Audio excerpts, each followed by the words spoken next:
Okay, hello everyone. I hope you all had a great day so far.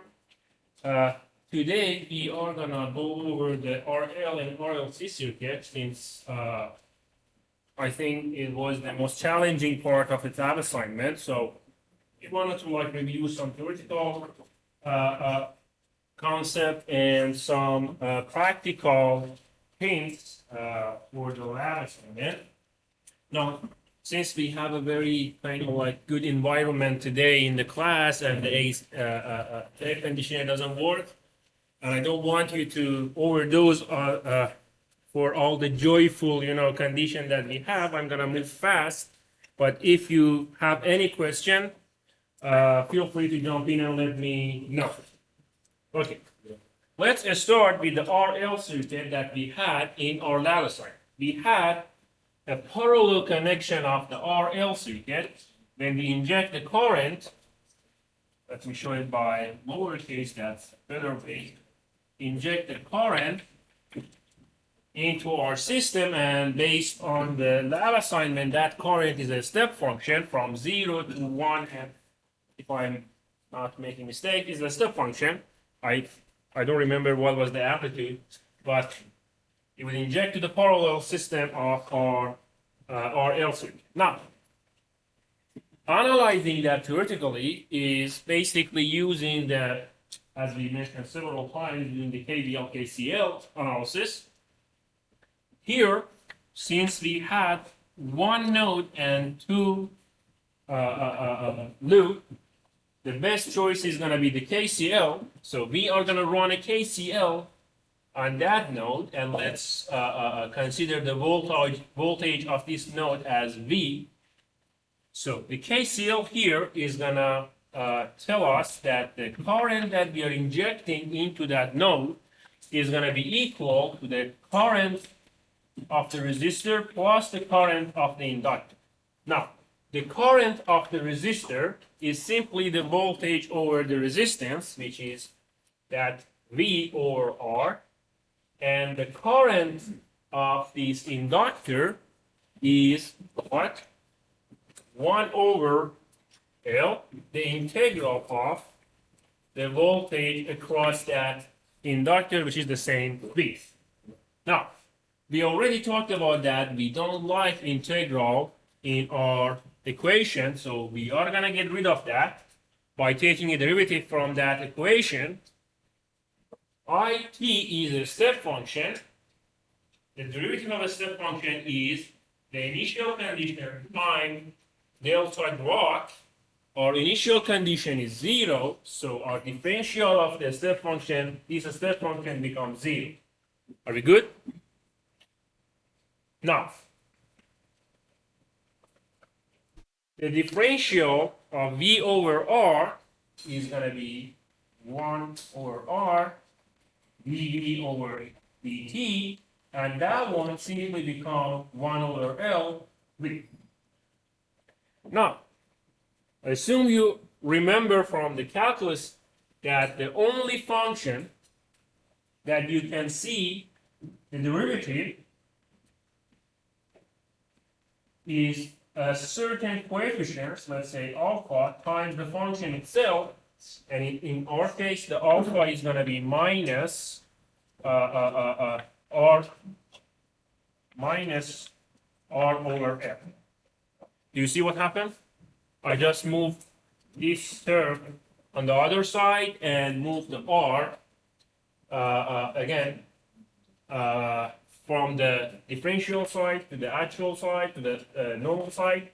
So I have coefficients of 1 for my differential. Okay, that's what happens. So the only function that has such a characteristic is the exponential function. So far, we know that our V, not R, our V of t is going to be a certain exponential function, which is basically that one is the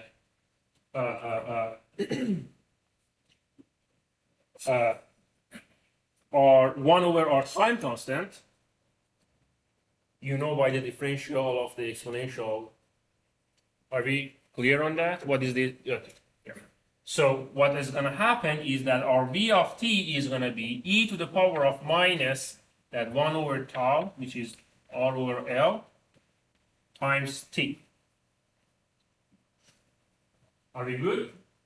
Now, if that's the case, if that's our function, we know that, okay, the time constant of this function is going to be 1 over whatever is in front of the t, which is going to be L over R.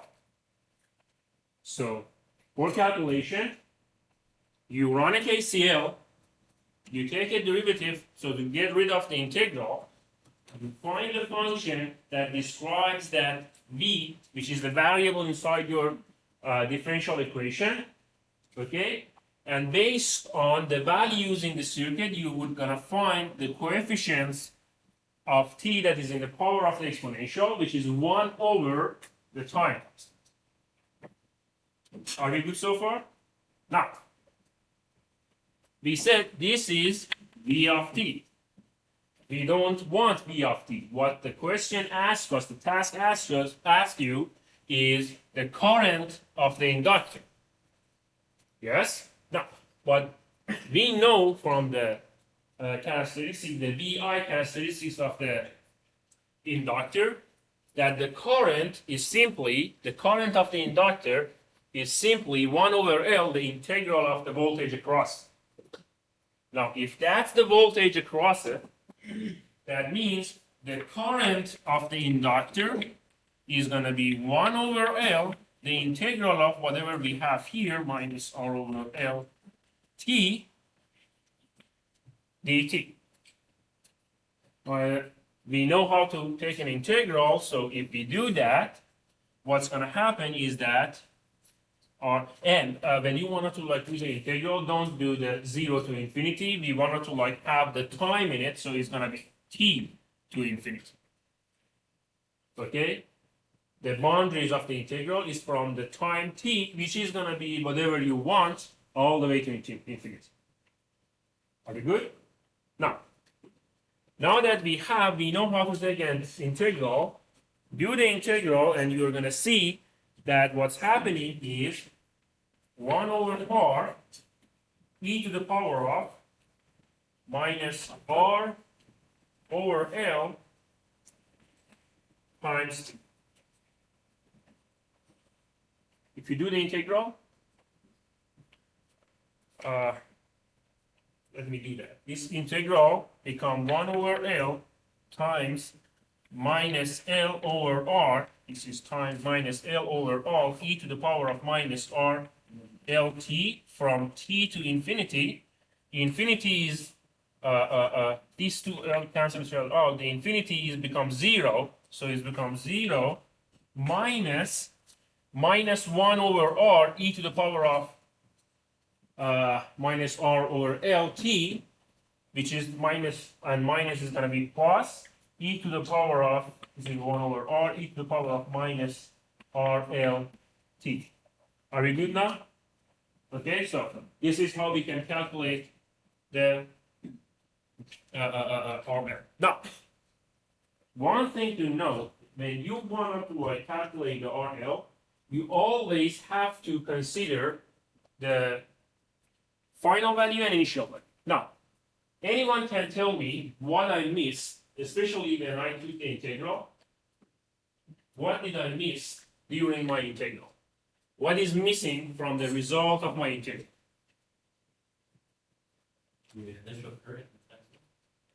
There is going to be a constant, right? Integral of a certain function is the result of the integral plus a constant. I thought that was only undefined. This is a bounded integral, so why is there a constant? Anytime you take an integral, there is going to be a constant. Think about this. Think about this.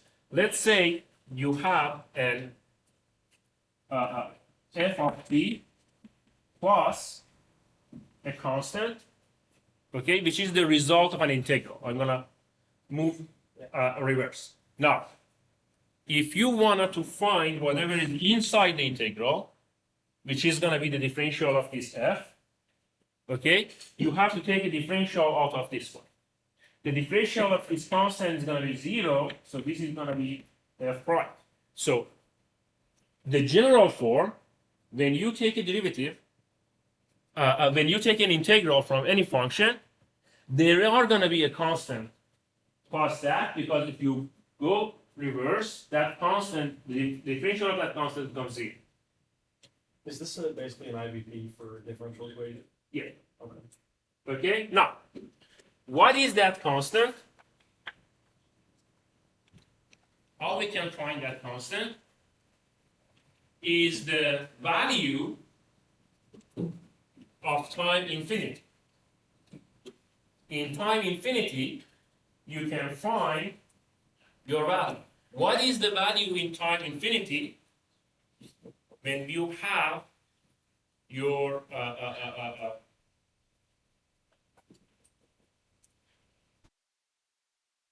all the transients settle down?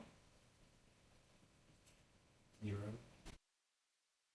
Current of the L, not voltage of the L. If all the variations settle down, what state we are in? A steady state. What is the steady state of a step function? It's a DC. Correct? What's happening in a DC volt to the inductor? Short circuit. So all the current is going to pass through the inductor instead of the resistor, because this one becomes short circuit. So what is the current at the infinity inside the inductor? Is going to be the same current at the infinity of our input.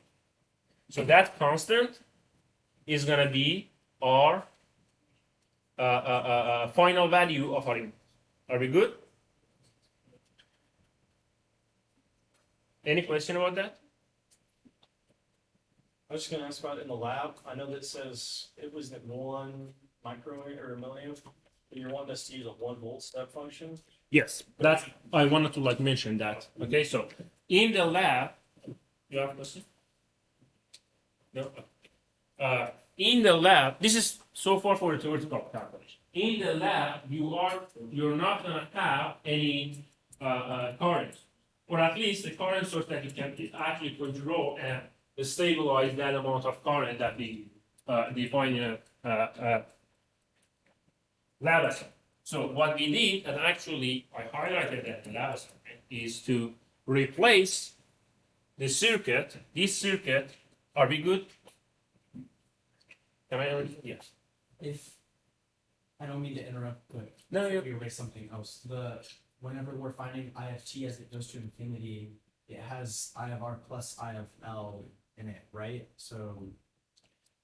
in infinity, we've done the transient, Yes. and our current become DC. Okay, yeah. Okay? Yeah. Did you get what I'm saying? Yeah. So in DC, this is short circuit, so no current goes through R.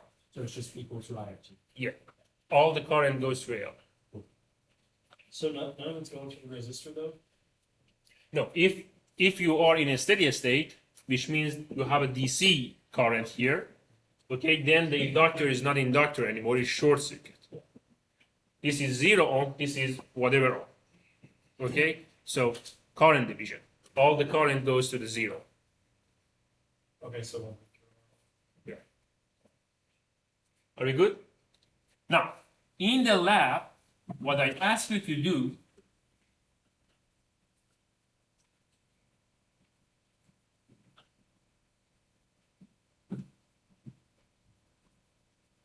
is to replace that current source with a voltage.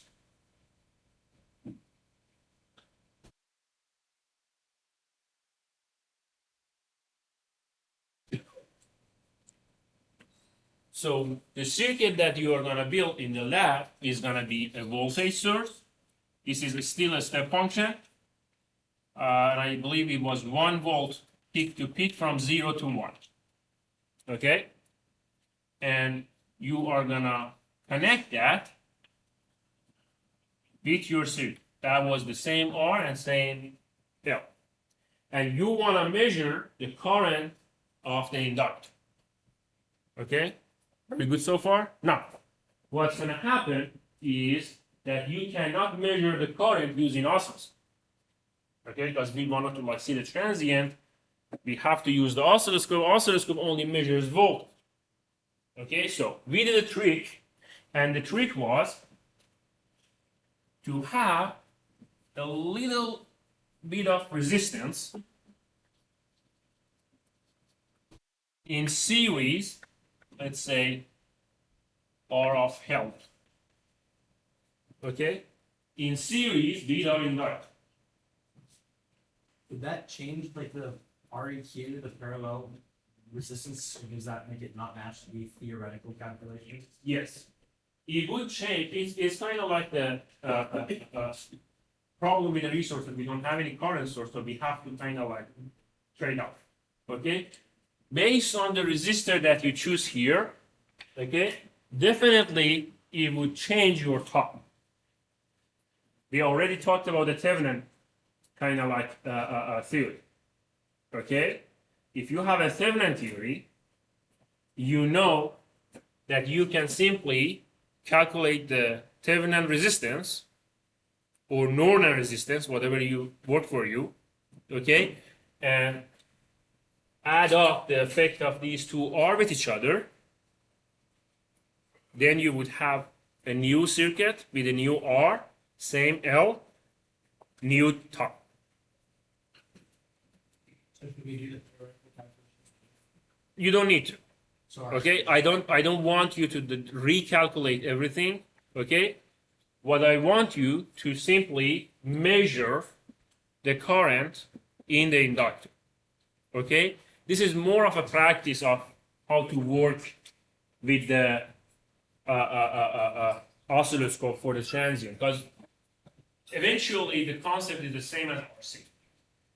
You know, if you know how to solve the RC, you have to know how to, basically you know how to work with the RL. It's just a different value, different variance. Is that clear? So if the error is very high, it's okay. You're not gonna get a close measurement, Right. okay? Because you change the circuit. Yeah. Okay, and the current that you're gonna get is not even near what we had in the calculation. Are you good? So you put the probes between the resistor and the inductor. Here, Break it. Just it's Okay. voltage. Oh, you the voltage, okay. measure the voltage across this resistor that we add, okay? Because we know this resistor is in series with the inductor, so they share current, okay? And we want the current, so we use that resistor to translate current to voltage so our oscilloscope could understand it. Make sense? Our oscilloscope only can measure voltage. Our variable is current, so we have to translate current to voltage so our oscilloscope could understand it and measure it. The component that do that for us is the resistor. So we are going to use a resistor to change the current to voltage and measure it. Now, when you measure that voltage, remember that's the voltage across the resistor, not the current passing through that, which is the parameter that you have to report in the lab assignment result. Okay, so what you can do, you have the voltage, you do your calculation, okay, and the amplitude of the currents, the IL at tau and 2 tau and all the way to 5 tau, okay, is gonna be that voltage divided by the resistance. Are we good? Now you have your current. Do we use a very small resistor? I suggest smaller the better, but don't use too small, like 1 ohm, because it would be susceptible to the noise. So you like to take Okay? 220 is too much, like 10, maximum 100. Okay? Because if you use the 220, you change too much into the circuit. Do you see what I'm going to? Okay, now, if you have like a very low, like 1 ohm, okay, or 2 ohm resistor, then any type of noise could induce voltage across that resistor, which would add up to your measurement. Basically, you're going to be off quite hard. Are we good? Any question about the RLC? Oh, go on. Sorry. And so for the tau that will evaluate the voltage at, is the tau already calculated by? Your measurement tau would not be equal to the calculation. Yes. Okay? And you don't need to kind of like have the same tau, okay? But when you want to like, because there is an error in your result, okay? You need to justify what is the reason of the error, why you're off. And we know why. Okay, we already talked about it. So we shouldn't like find the geo-equivalent resistance to find a new time. You don't need to. Yeah. If you like, you can. Okay, if you're interested, you can do that, and it's kind of like good practice, but you don't need to. You understand? And then for the multi-sim, do you want us to simulate it both ways with the current source? No. Only the current source. Only the current source? Only the Okay. current source. Move step by step through the assignment. Okay, what the assignment asks you is to current source theoretical, current source simulation, and then in the lab, because we don't have current source, we replace it with the voltage source. What's that wave gonna look like on this? The wave. It will depend on your induction. You are gonna have a step wave. So this is gonna be your voltage. Okay. Now you have an inductor here. It doesn't like the change in the current. Okay. So what's you see is, first of all, you are gonna see an undershoot of a current, and it's because of the resistance of the inductor. Okay. It's basically Lenz's law, if you are interested to search on that. Okay. And then it start to increase to a certain level. Little by little, you start to increase. Are we good? So in the lab, you want to use step function of the voltage, right? Yeah. How do we do that in the function generator? In the function generator, you don't have a step function, but you have a square wave. Okay? High duty ratio square wave, this is your square wave. Okay? This is a duty ratio, meaning the on time of your square wave. Okay, this is the period, 1 over frequency. The on time is the duty cycle, which you can find it by percentage on your signal generator. Okay?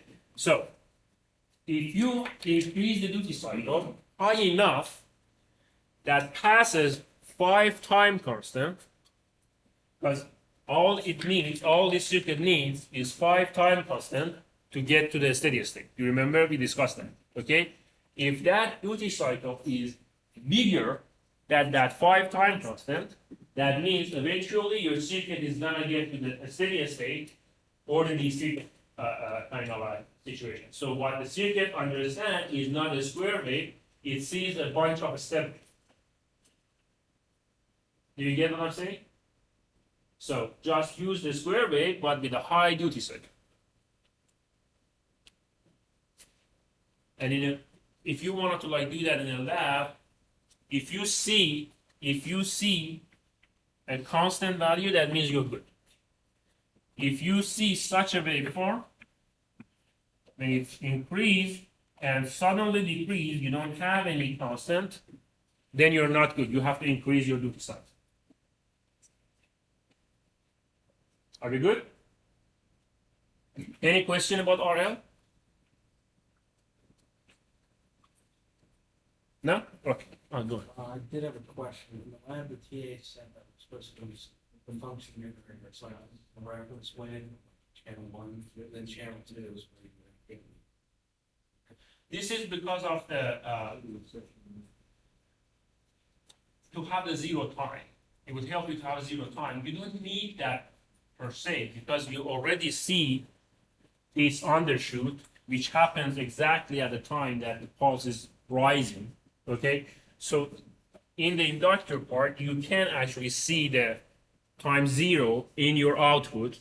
Okay, but if you have the pulse in your first channel, is basically could be a reference of where the time zero stands. We good? Any other question?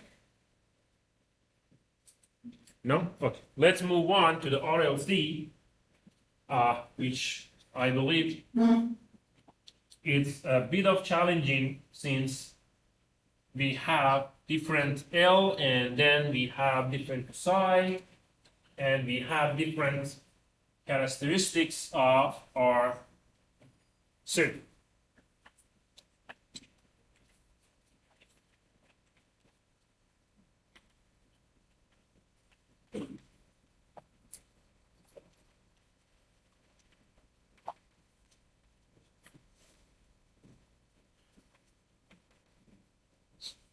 That was our RLC signal. Are we good? Now, what we want is to have V out, which is the voltage across resistance R, or we can simply say it's a load. Okay? First thing first, what we discuss is to simplify the circuit, because in this circuit we also consider the internal resistance of our signal generator. Now, in the parentheses, you don't need to add that 50 ohm in your circuit. That 50 ohm is inside your signal generator. So this is here is the port of signal generator that you connect to your board. Okay, so this is point one. Now, to simplify that, we can simply mix these two series R with each other, and we are going to have a simple voltage source, a capacitor, an inductor, and another resistor. Let's call it RS, R of a summation. Okay, now that we have the simplified version, again, we want to use KVL, KCL. We have one loop, so let's go for the KVL. Okay, the KVL in this circuit would tell us that the input voltage is going to be the voltage across the capacitor plus the voltage across the inductor plus the voltage across that RS. Voltage across the capacitor is 1 over C, the integral of the current. For the inductor is L, the differential. And for the resistor, it's simply RS times I. Again, we don't like the integral, so we take the derivative. So it becomes 0 equal, this is a step function. So differential of that is 0. Our initial value is 0, so it's going to be 0. 1 over C times I plus L, the second order derivative of the I, plus that R, the derivative of I. Okay? Are we good so far? Now that we have that, now that we have this, we can go back and use our knowledge from the the calculus. The standard form of a second order derivative differential equation is x double dot plus 2 alpha x dot plus omega n square x equal to 0. You can easily see that this is the same form of our own KVL equation. Okay? The only thing that we have to do is to standardize the coefficients, meaning that d square I dt square should have a coefficient of 1. Okay? So what's going to happen is that you have the d square I dt square plus this is rs. We divide everything by L to get rid of these coefficients times di over dt plus here we have 1 over c divided again by L is 1 over LC times I equal to 0. Are we good? Now we have a standard form. Now, look at this. These two terms. What the question asks you is to first calculate the decay rate, which we already said is alpha, okay, and the natural frequency of the system, which is the omega n. Now, if you simply look at these two equations, you can easily find that your alpha is going to be Rs over 2L, half of whatever you have in front of the first derivative. Are we good? And your here. Are those dots just primes on there? Yes. Okay. And your omega n is simply the square root of whatever you have here in front of the I. So omega n is going to be 1 over the square root of LC. Now you have your capacitor value, which I think it was 4.7 nanofarad. You have your resistor, this is RS, not the RA. This is RS, which is 50 plus 220, which is 270, yes.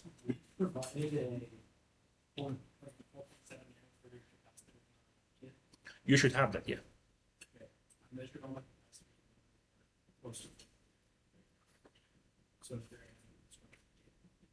Ask a TA, but I'm a little bit surprised that you don't have that, but ask a TA, he would give you the same value that I need.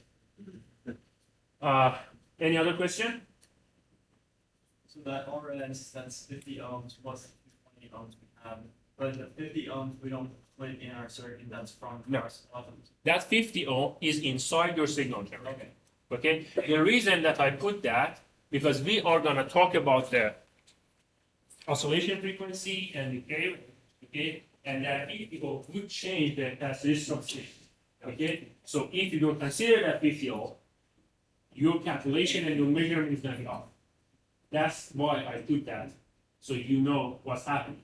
Okay? So you don't need to add that 50 ohm. It's inside your signal generator, and if you actually look at the terminal of the signal generator, the output of the signal generator, you can see that it's actually right down over there, that there is a 50 ohm resistance inside your signal generator. Any other question? No? Okay. So far, we have omega n and alpha. Now, what the other part that the question asked us was the oscillation frequency and the peak voltage. Okay, now I'm gonna erase this KVL because we have that up there.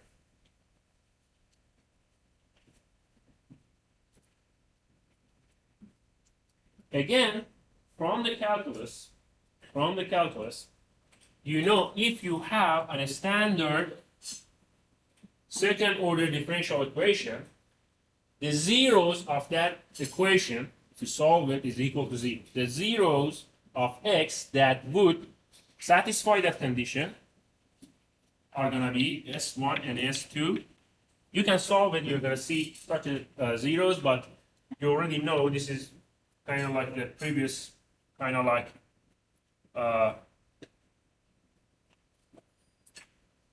information.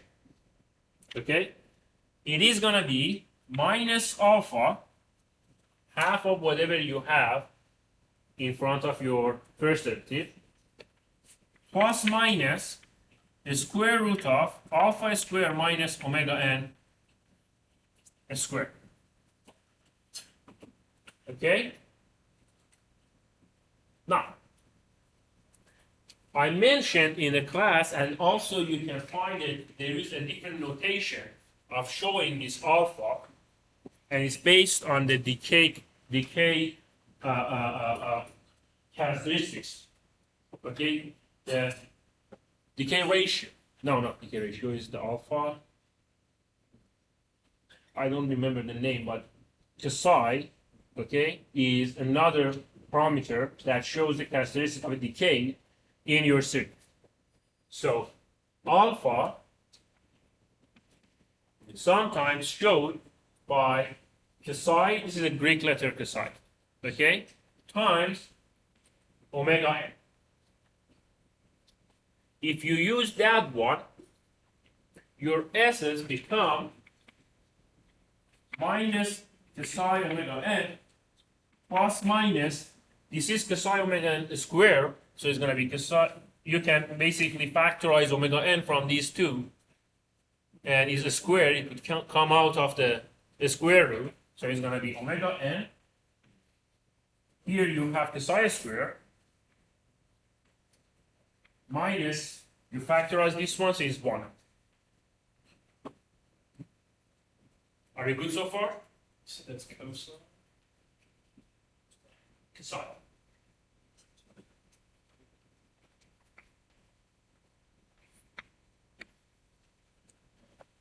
The psi is a Greek letter. Okay? Now, the upper psi is like that. And the lower psi is like that. Now,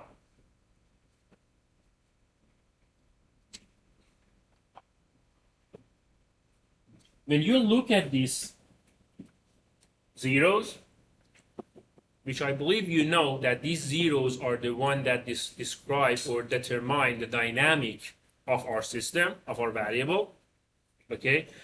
I hope you remember from the calculus, or at least discuss that in the calculus, okay? If not, you can read the Laplace transform. It is easier to understand from the Laplace perspective, okay? So, these are the values that define the characteristics of your system. Now, this part, we don't have any problem. Both of them are real number, so life go on. Omega n still real number, but underneath the square root, sometimes we have problems. And by problems, I mean non-real values. So easily you can see if the psi is less than 1, okay, you are going to see an imaginary number here. Are we good? So if the psi is less than 1, if the psi is less than 1, this one becomes minus psi omega n plus minus j omega n psi square minus. Okay? And what it means if you have a j in your zeros. Whenever you have an imaginary number in the poles of your differential equation, that means you have oscillation. Did they discuss that in the calculus or any of the other courses like signal processing? Do you remember? Okay. I have a video in my YouTube channel. It's in the course of Introduction to Control, and I teach the Laplace transform and time response of the differential equation, basically general electrical circuit. Okay, on that video I discussed what is the meaning of these zeros. Okay, we call it poles. What is the meaning of these zeros and how they would affect the output of our, or the dynamic of our variable, and when they are decaying, when they are increasing, when they are stable, not stable, and when they are oscillating. Are we good? So, review that this is a time response. I think the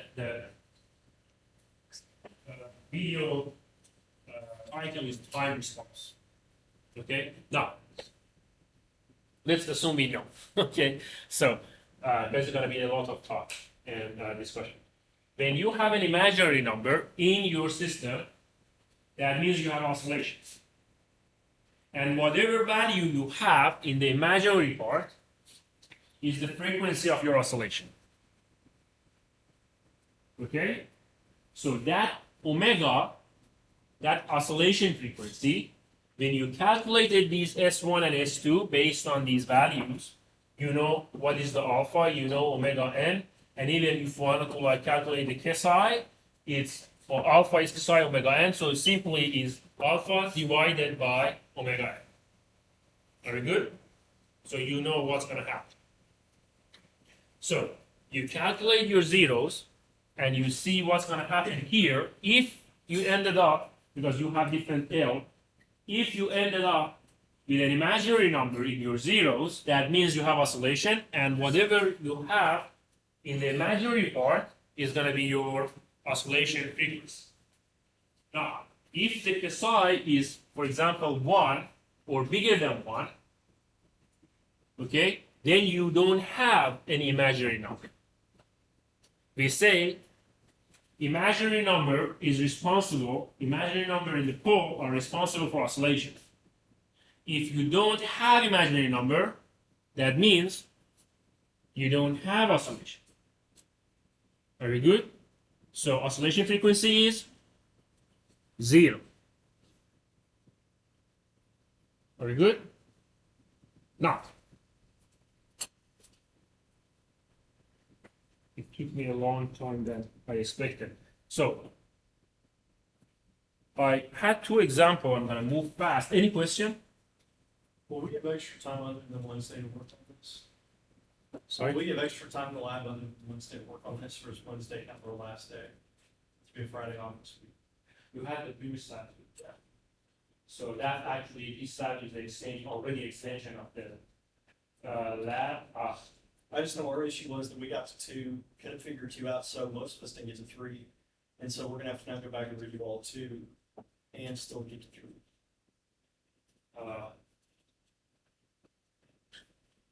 Next week, I want to start another, because we wanted to like move on with our situation, with our course. Do you know if it's gonna be used in like I am gonna announce in the canvas, either I'm gonna be there on Friday, me or the TA, so we are gonna let the lab open on Friday, okay?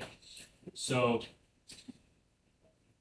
it's not, if you don't want to try to kind of like use the time that you have, and if not, we are gonna I'm gonna be there. Even if the TA is not available, I'm gonna be there. So I'm gonna open that lab on Friday. Okay, so but please, one hint. Don't do the pre-labs calculation and simulation inside the lab. In lab is only for the measurement. If you don't do that, you are gonna run out of time. Especially in the upcoming kind of like lab assignment. Okay, so please don't do that. Okay? Any other concern? Yeah. So in the lab, it asks us for the RLC to find the oscillation frequency of the peak voltage. So the decay rate is that alpha, it's the RS over genome, right?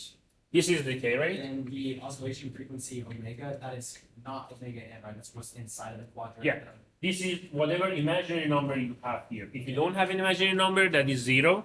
If you have imaginary number, whatever you have is going to be oscillation frequency. And then is there like a way to define the first peak voltage, or is it just Yes. So Yes. So on the whiteboard of your lab, I wrote down the 3 possible scenarios that's going to happen. Either like is an overdamp, critically damp, and underdamp. Underdamp is when the psi is less than 1, this situation. Critically damp is when psi is equal to 0. So this part is eliminated, and you have 2 poles equal to each other. Okay, equal to alpha. And overdamp is when the alpha is the psi is bigger than 1, which you have 2 different numbers two different real numbers for your poles, that means you have two function, two kind of like poles, two different poles in your system. Okay. Now, if you have an oscillation, do you need this one? No. Can we just use that, because psi is equal to like alpha over omega n to find if it's less than one scenario? Yeah. Actually, you should do that. That's the only way that you can actually calculate that. Because omega n is right in front of you in the equation, also the alpha, so it's just a division, you know. Now, if you have oscillation, this is, remember, we are talking about the current, not the voltage. Our KVL was based on the current. That was di in T. Okay? So if you have oscillation, the function of the current is going to be 1 minus e to the power of minus alpha t, okay, times a certain coefficient cosine of that omega oscillation frequency, not natural frequency, okay? Omega t plus b sine of omega t. Okay? Now, using initial condition and a steady state, you can find this A and B. Initial condition is 0, that means time equal to 0. These values should be 0. Okay, so you can find if time is 0, that means this one is eliminated, sine is 0. Okay, so you only have A as a variable, and you know what is the time 0 current is 0. Okay, so you know what is the A's, and then you find the A. Okay, then you can choose another time, like any time more than 5 tau, and after that you know you're in a steady state, so it's going to be your final current, and based on that you can calculate the B. You have the A, you know what's going to be the result, you calculate for B. Are we good? Okay, now when you wanted to like calculate the voltage peak, okay, the V out was the voltage, the V out was the voltage across R, not RS, R. You have the current, so this voltage is going to be that resistor times this current. So whatever function you have times R, which is 220. Are we good? Now, how to find the peak value? The differential of that function at the peak value is 0. So you take the differential, you put it equal to 0, and you find what time would satisfy that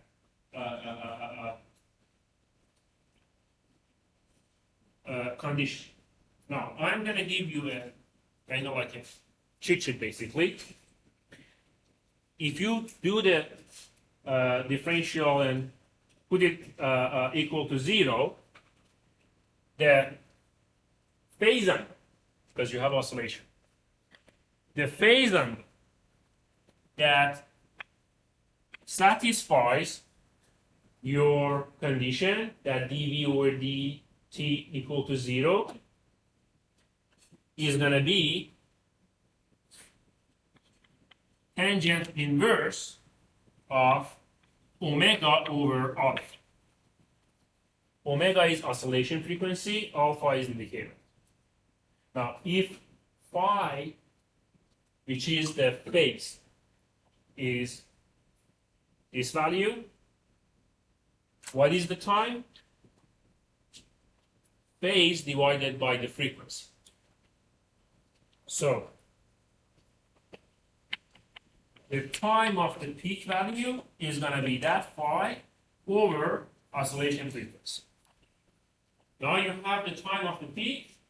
You simply put it in the equation of V out, and you calculate what is going to be the voltage of the peak value of your voltage.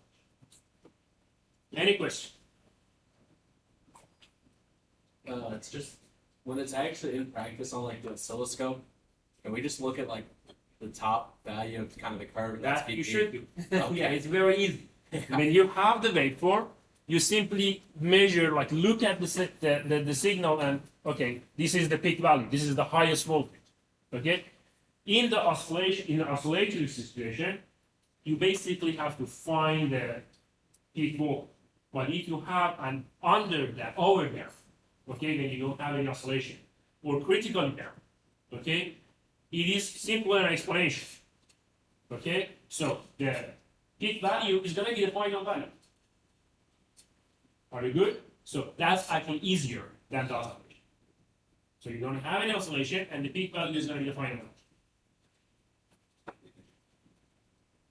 No, initial value is 0. Okay? Yeah. Any question? You said phi is equal to tangent, and that's a tangent. This is tangent inverse. If you want this differential, okay, this is differential of, this one is 0, okay? Here you have a FG, okay, and FH, a kind of like situation. It's like a chain differential. Do you remember that? So it's gonna be F prime, G prime, this kind of like stuff. So if you do that, you are gonna end up in a certain kind of like situation that when it happened to be 0 is when the tangent of your phase divided by alpha is going to be satisfying this kind of like situation. Does that make sense? You can read that. I think there is a very good kind of like mathematic derivation. If you search that on Google, it will show you step by step the mathematic derivation. But it's too long to be honest. Okay, so just use this cheat sheet and you have. Okay, so any other question? That omega, the times of peak is on the oscillation frequency This is oscillation frequency. on the other one. Also oscillation frequency. Okay, so omega n, natural frequency is always omega n. Okay, if it's not omega n, that means it's oscillation frequency. Now, sometimes they show by omega, sometimes in some textbook they show it by omega d. Okay, but doesn't matter, it's oscillation frequency. Any other question?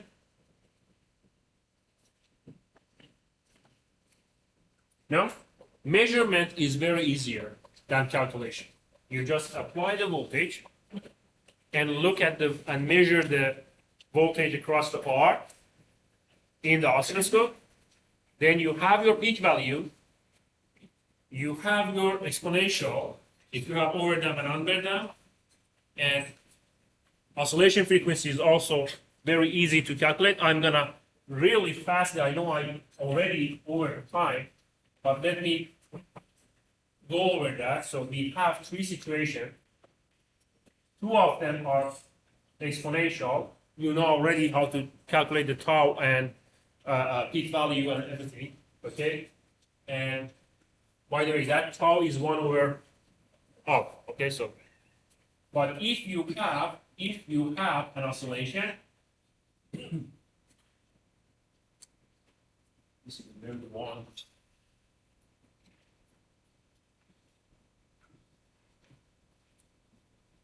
If you have any oscillation,